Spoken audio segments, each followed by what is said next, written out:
If you're new, welcome back. If you're not. I recently took a trip to Gangneung this winter, and I took my dog Teddy with me as well. In today's video, I'm going to show you part 1 of our 2-night, 3-day trip. I'll show you some of the places we visited, what the beach looks like, and also some of the things around where we stayed. We decided to go there by car because for us that was the easiest, and it took about 3.5 hours, but we weren't going very fast and we decided to stop and get something to eat, so we stopped here. This rest stop is called doggo. This is a rest stop that we used to come to every time we went snowboarding. This rest stop has a lot of places to eat, and it also has a dog area where there's a dog park and places to walk outside. Unfortunately, dogs are not allowed in most of the restaurants, so we just grabbed some things to go. This was fine because we wanted to get on the road as fast as possible anyway. It's kind of a unique rest stop because you can enter it from both sides of the highway, and normally in Korea there are 2 different rest stops depending on which direction you're going.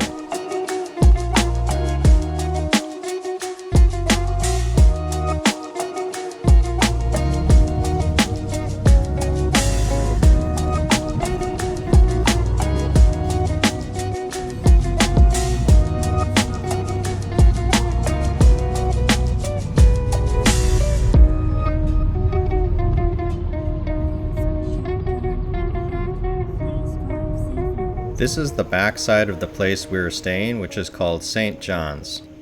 It was a lot bigger than I thought in person, and it's great because a couple of the floors allow dogs, which is one of the things it's famous for.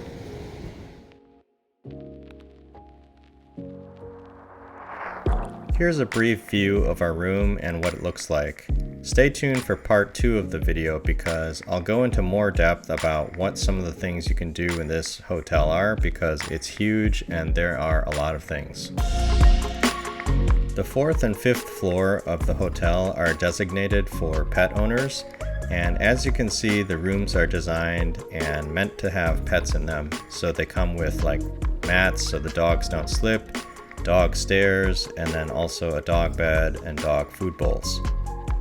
They even provide pee pads and poop bags for when you go out. Even in the shower, they have little towels that are meant for dogs, and then they also have dog shampoo and soap if you want to give your dog a bath. We were really lucky to get an ocean view, and I highly recommend getting an ocean view if you have a chance. The other side of the hotel, the view probably isn't that great. However, the view from our room was actually the best view on the entire trip. Here's a view from the balcony. It looks alright in the video, but honestly in person it's 1,000 times better, and you can't even capture it on film.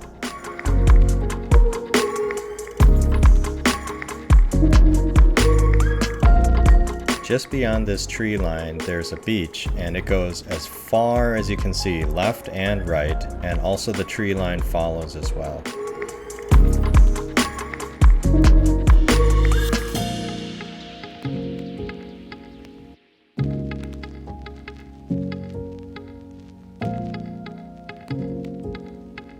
After staring at the water for I don't know how long, we eventually decided to go down and take a walk.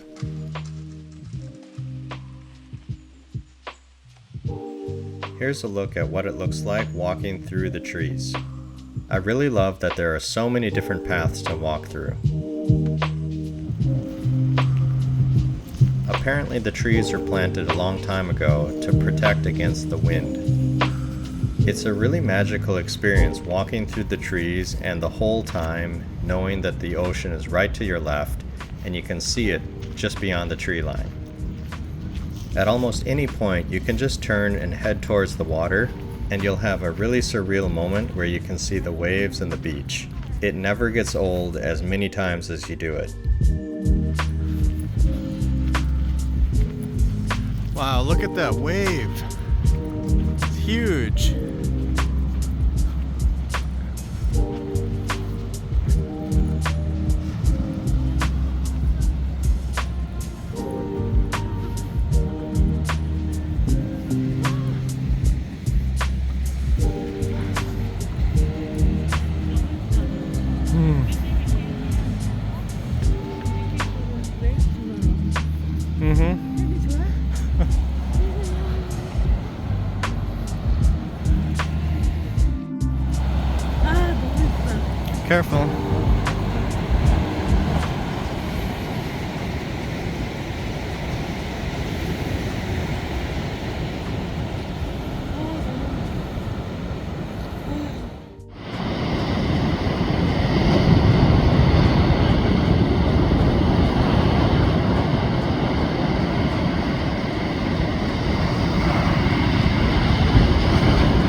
As you walk on the beach, there's different sections, and this section is called Muscle Beach. There are ropes and pull-up bars and a whole gym really.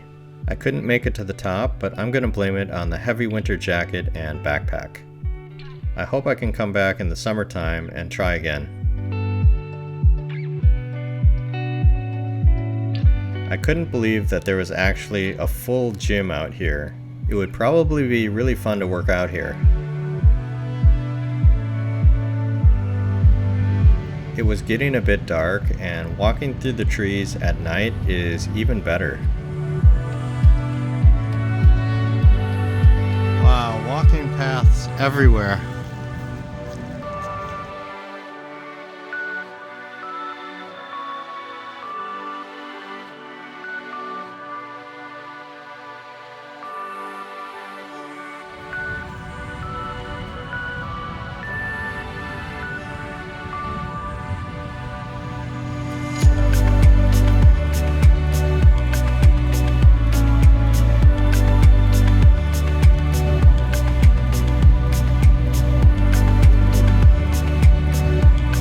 We decided to walk through the trees down to a different section because walking through the sand is kind of difficult.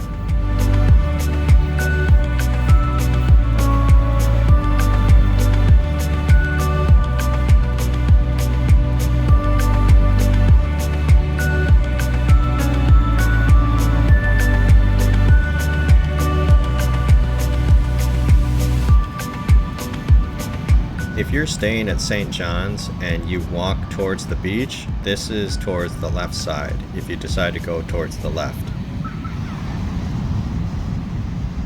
Wow, there's some light in the water. Cafe to the left, Starbucks, another hotel down there, night view of the beach. Lookout area, people walking out there.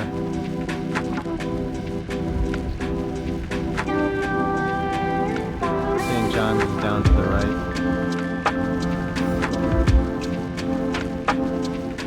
If you're staying at St. John's, it only takes about 5 minutes to walk here, and you can also drive here, and it seemed like there was a ton of parking.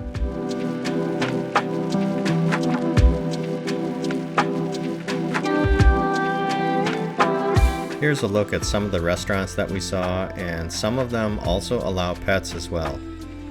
A lot of people come here with their pets, and a lot of restaurants allow pets. However, make sure you check before you go to make sure that you can bring them. Most of the places have a sign right on the front that says "Pets Welcome" or "No Pets." You can see this orange sign shows a dog that says "Welcome." If you don't feel like walking on the beach, then this is the road back to St. John's, and it only takes a few minutes. This is St. John's at night, and here are some of the places that are right in St. John's. This section is kind of on the middle or towards the beach side of St. John's.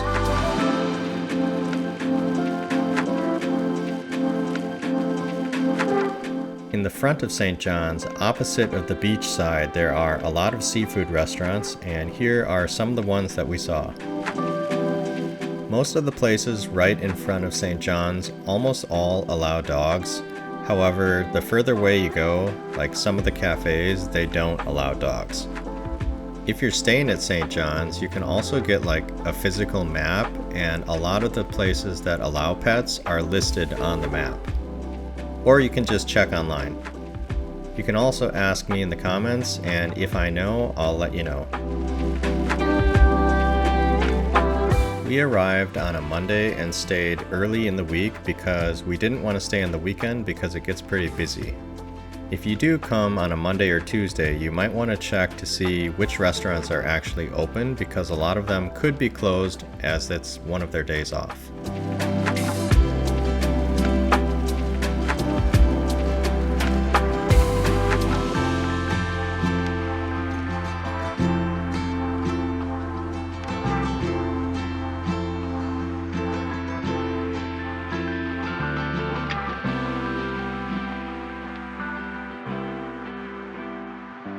Here you can see St. John's behind all of these restaurants.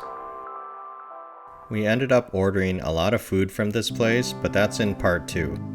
Connected to St. John's is also a 7-Eleven, so if you want to buy drinks or snacks, you can get it here. We wanted to try the local beer, and it was pretty expensive. These were 8,000 won, or about $8 each. They were all really good, so I do recommend trying them if you have a chance. I really like the bottle that they come in too. Since we were traveling with our dog Teddy, we decided to take out chicken and eat in the room so that it would be easier for him. The room comes with a pretty big dog bed, but it wasn't for him.